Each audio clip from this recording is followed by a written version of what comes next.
President Donald ട്രംപും Ukrainian president Vladimir സെലൻസ്കിയും തമ്മിൽ നടന്ന ഉച്ചകോടി പ്രകടമായ പ്രഖ്യാപനങ്ങളില്ലാതെ അവസാനിച്ചുവെങ്കിലും ലോകരാഷ്ട്രീയത്തിൽ അതിന്റെ അനുരണനങ്ങൾ ശക്തമായിരുന്നു. ഉപരിതലത്തിൽ ശാന്തമായി കാഴ്ചപ്പെട്ട ആ കൂടിക്കാഴ്ച റഷ്യ ഉക്രൈൻ സംഘർഷത്തിൽ അമേരിക്കൻ നിലപാടുകളെ നിർണ്ണയിക്കുന്നതിനുള്ള അതിസൂക്ഷ്മമായ നയതന്ത്ര പോരാട്ടത്തിന്റെ വേദിയായി മാറി. ഈ ഉച്ചകോടിയിലെ ഏറ്റവും ശ്രദ്ധേയമായ കാര്യം ട്രംപിന്റെ പെരുമാറ്റം തന്നെയാണ്. യോഗത്തിനു ശേഷം നടത്തിയ പത്രസമ്മേളനത്തിൽ അദ്ദേഹം ഉക്രൈനോ ബെൽജിയത്തിനോ അനുകൂലമായ ഒരു നിലപാടും എടുത്തില്ല. ഇത് യൂറോപ്യൻ യൂണിയന്റെയും ഉക്രൈന്റെയും വാദങ്ങൾക്ക് അദ്ദേഹത്തിൽ കാര്യമായ സ്വാധീനം ചെലുത്താൻ കഴിഞ്ഞിട്ടില്ലെന്ന് വ്യക്തമാക്കുന്നതാണ്. റഷ്യക്കെതിരെയുള്ള ഉപരോധങ്ങൾ തുടരുന്നതിനും ഉക്രൈൻ ആയുധങ്ങൾ നൽകുന്നതിനും യൂറോപ്യൻ നേതാക്കൾ ശ്രമിക്കുമ്പോൾ ട്രംപ് കൂടുതൽ അയഞ്ഞതും റഷ്യയ്ക്ക് അനുകൂലവുമായ ഒരു സമാധാന ചർച്ചയ്ക്ക് വാദിക്കുന്നതിലേക്ക് മാറിയതായിട്ട് നമുക്ക് നോക്കിക്കാണാവുന്നതാണ്. ഈ നയതന്ത്ര പോരാട്ടത്തിൽ 3 പ്രധാന ശക്തികളാണുള്ളത്. ഒന്ന് അമേരിക്ക, മറ്റേത് യൂറോപ്പ്, മൂന്നാമത്തത് ഉക്രൈൻ സഖ്യം, അടുത്തത് റഷ്യ. റഷ്യയുടെ ലക്ഷ്യം ഈ സംഘർഷത്തിൽ നിന്ന് അമേരിക്കയെ പൂർണ്ണമായും പിൻവലിക്കുക എന്നത് തന്നെയാണ്. അത് ഏറെക്കുറെ പുടിന്റെ രാജ്യം ചെയ്തിട്ടുമുണ്ട്. അതേസമയം യൂറോപ്പും ഉക്രൈനും അമേരിക്കയുടെ പിന്തുണ ഉറപ്പിച്ചു നിർത്താൻ തീവ്രമായുള്ള ശ്രമമാണ് ഇപ്പോൾ നടത്തുന്നത്. ഈ പോരാട്ടത്തിൽ റഷ്യയ്ക്ക് മുൻതൂക്കം ലഭിക്കുന്നു എന്നതാണ് ഇതിൽ എടുത്തു പറയേണ്ട ഒരു വസ്തുത. അലാസ്കയിൽ നടന്ന പുടിൻ ട്രംപ് ഉച്ചകോടിക്ക് ശേഷം റഷ്യക്കെതിരെ പുതിയ ഉപരോധങ്ങൾ വരാത്തത് റഷ്യയുടെ നിലപാട് കൂടുതൽ ശക്തമാക്കുന്നതാണ്. ട്രംപിന്റെ സമീപനത്തിൽ വന്ന മാറ്റം ഇതിന്റെ ഒരു പ്രധാന കാരണം തന്നെയാണ്. നേരത്തെ വെടിനിർത്തലിനെ കുറിച്ച് സംസാരിച്ച അതേ ട്രംപ് ഇപ്പോൾ നേരിട്ടുള്ള സമാധാന ചർച്ചകളെയാണ് പിന്തുണയ്ക്കുന്നത്. റഷ്യക്ക് ഇത് വളരെ അനുകൂലമായ ഒരു കാര്യം തന്നെയാണ്. അതായത് ട്രംപ് ഇപ്പോൾ നിലനിൽക്കുന്നത് റഷ്യൻ പ്രസിഡന്റ് വ്ളാഡിമിർ പുടിനോടൊപ്പമാണ് എന്നതാണ് ഈ സമ്മേളനത്തിലൂടെ നമുക്ക് വ്യക്തമാക്കാൻ കഴിഞ്ഞിട്ടുള്ളത്. ഈ സാഹചര്യം തിരിച്ചറിഞ്ഞാണ് സെലൻസ്കിയും യൂറോപ്യൻ നേതാക്കളും അമേരിക്കയിലേക്ക് എത്തിയത് പോലും. അവർക്ക് ട്രംപിനെ കൊണ്ട് ഉപരോധങ്ങൾ തുടരാനും ആയുധ സഹായം നിലനിർത്താനും ഉക്രൈന് ശക്തമായ സുരക്ഷാ ഉറപ്പുകൾ നൽകാനും സമ്മതിക്കേണ്ടതുണ്ടായിരുന്നു. പക്ഷേ അവരുടെ ശ്രമങ്ങൾക്ക് കാര്യമായ സ്വാധീനം ചെലുത്താൻ സാധിച്ചിട്ടില്ല എന്നതാണ് വാസ്തവം. ട്രംപ് ആദ്യമേ തന്നെ യൂറോപ്യൻ യൂണിയനെയും ഉക്രൈനെയും പ്രതിരോധത്തിലാക്കിയിട്ടുണ്ട്. ഇത് അവരുടെ സ്വാധീനം പരിമിതമാണെന്ന് സൂചിപ്പിക്കുന്ന ഘടകമാണ്. ട്രംപ് നേരത്തെ പുടിനുമായി നടത്തിയ കൂടിക്കാഴ്ച യൂറോപ്പ് നിശ്ചയിച്ച നയതന്ത്രപരമായ മുൻ വ്യവസ്ഥകളെ മറികടക്കുന്ന ഒരു പുതിയ വഴി തുറന്നു കഴിഞ്ഞിരുന്നു.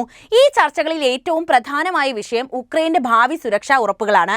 റഷ്യയുടെ ആവശ്യം ഉക്രൈൻ ഒരു നിഷ്പക്ഷ രാജ്യമായി തുടരുകയും സൈനികവൽക്കരണം കുറയ്ക്കുകയും ചെയ്യണം എന്നാണ്. ഇതിന് വിരുദ്ധമായി ഉക്രൈനും യൂറോപ്പും കൂടുതൽ ശക്തമായ ഒരു സൈന്യത്തെയും ഭാവിയിൽ നാറ്റോ അംഗത്വവും ആഗ്രഹിക്കുന്നു. യുദ്ധത്തിൽ റഷ്യ സൈനികമായി മുന്നേറുന്നത് കൊണ്ട് തന്നെ യൂറോപ്പിന്റെ ഈ ആവശ്യങ്ങൾക്ക് കൂടുതൽ ദുർബലമാവുകയാണ് ചെയ്യുന്നത്. സെലൻസ്കിയും യൂറോപ്യൻ നേതാക്കളും തമ്മിലുള്ള കൂടിക്കാഴ്ച അവസാനിച്ച ഉടൻ തന്നെ ട്രംപ് റഷ്യൻ പ്രസിഡന്റ് വ്ളാഡിമിർ പുടിനുമായി 40 മിനിറ്റ് ഫോണിൽ സംസാരിച്ചിട്ടുണ്ട്.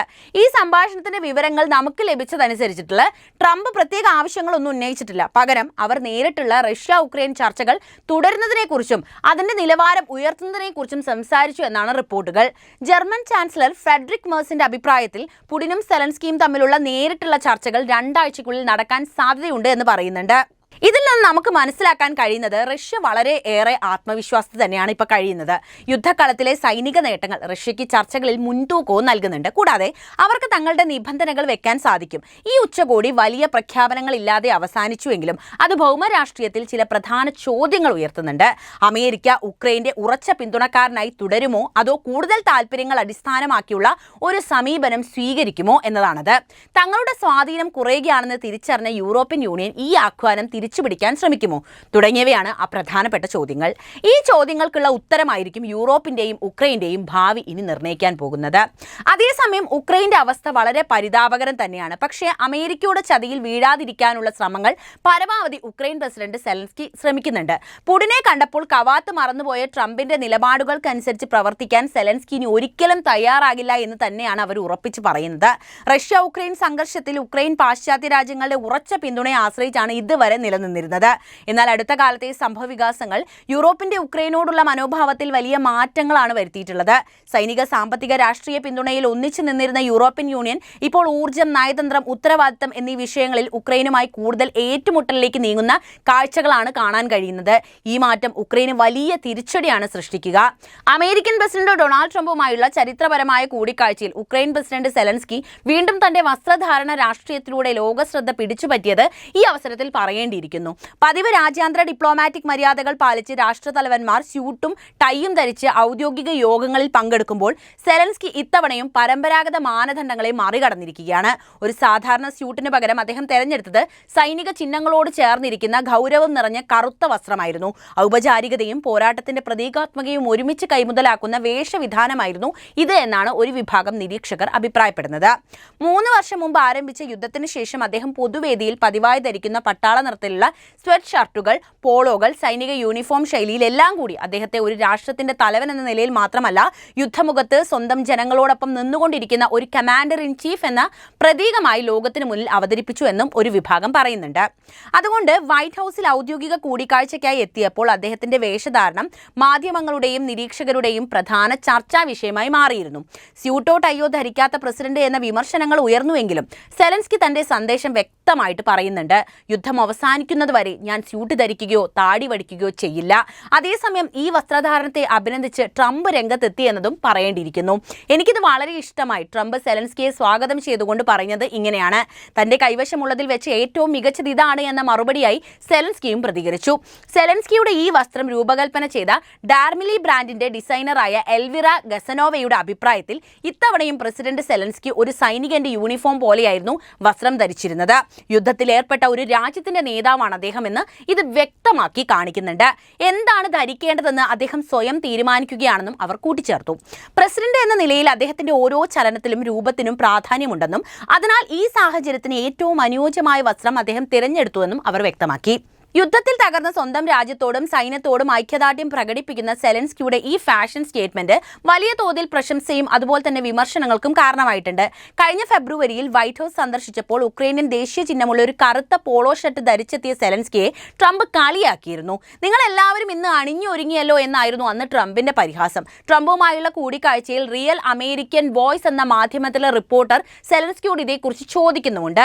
നിങ്ങൾ എന്താണ് ഒരു സ്യൂട്ട് ധരിക്കാത്തത്? ഈ രാജ്യത്തെ ഏറ്റവും ഉയർന്ന തലത്തിലുള്ള ഓഫീസിലാണ് നിങ്ങളുള്ളത്, എന്നിട്ടും നിങ്ങൾ സ്യൂട്ട് ധരിക്കാൻ വിസമ്മതിക്കുന്നു എന്നായിരുന്നു ആ ചോദ്യം. ഈ യുദ്ധം കഴിഞ്ഞാൽ ഞാൻ വസ്ത്രം ധരിക്കും, അതെ, ഒരുപക്ഷെ നിങ്ങളുടേതുപോലെ അല്ലെങ്കിൽ ഇതിലും മികച്ചത് എന്നായിരുന്നു സെലൻസ്കി അപ്പോൾ നൽകിയ മറുപടി. ഫിനാൻഷ്യൽ ടൈംസ് റിപ്പോർട്ട് ചെയ്തതനുസരിച്ച് ഉക്രൈനിയൻ യുദ്ധത്തിൽ വിജയം നേടുന്നതുവരെ താൻ ഇനി സ്യൂട്ടും ടൈയും ധരിക്കുകയോ താടി വടിക്കുകയോ ചെയ്യില്ലെന്ന് സെലൻസ്കി 2022 തന്നെ പ്രതിജ്ഞയെടുത്തിരുന്നു.